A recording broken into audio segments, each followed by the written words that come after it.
Basa renhengo yedare reparamende nderipi?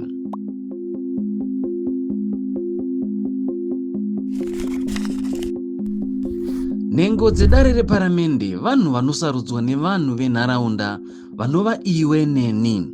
Vanomiririra inonzi nharaunda. Chekutanga, nhengo dzedare reparamende dziripo pakuita basa rekugadzira mitemo yerunyararo, kugadzikana pamwe nekutungamirirwa kwenyika yeZimbabwe. Vanogadzira mitemo kana kushandura mitemo yagara iripo nechekare. Kudare reparamende ndiko kunogadzirwa mitemo inotitungamirira. Basa iri ndiro basa rekutanga renhengo yedare reparamende. Chikamu 130 chebumbiro remutemo yenyika chinoti dare resenate nedare reparamende zvine simba rekuvamba, kugadzira, kugamuchira kana kuramba chero upi mutemo. Nekudaro dare reparamende harifaniri kungogamuchira zvinhu.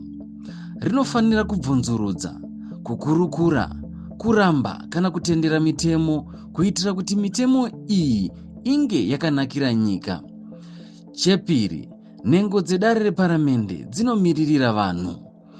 Nhengo dzedare reparamende dzinotaura dzakamiririra vanhu vakadzisarudza. Nekudaro ndosaka nhengo dzedare reparamende dzemhando yepamusoro dzichiva dziya dzinogara dzichitaura nevagari vemunharaunda.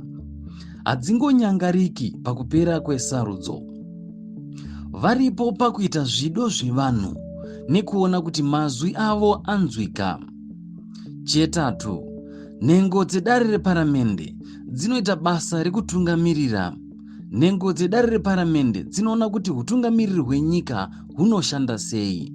Utungamiriri hwenyika hunosanganisira mutungamiriri wenyika, makurukota ake nevashandi vehurumende.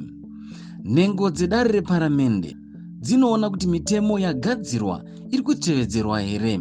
Dzinoonawo zvekare kuti mari yehurumende iri kushandiswa zvakanaka here.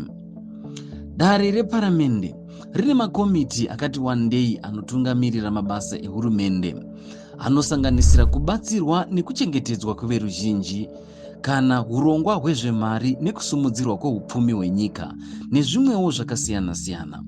Komiti yega yega inoona kuti mapazi ehurumende nemapandiko ayo vari kuita here basa ravo.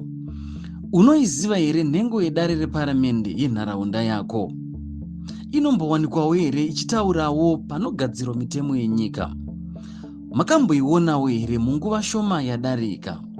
Taurai navo nhasi, vanofanira kunge vachitaura vakakumiririrai. This episode was sponsored by Munch. Munch is the biggest online restaurant in Zimbabwe.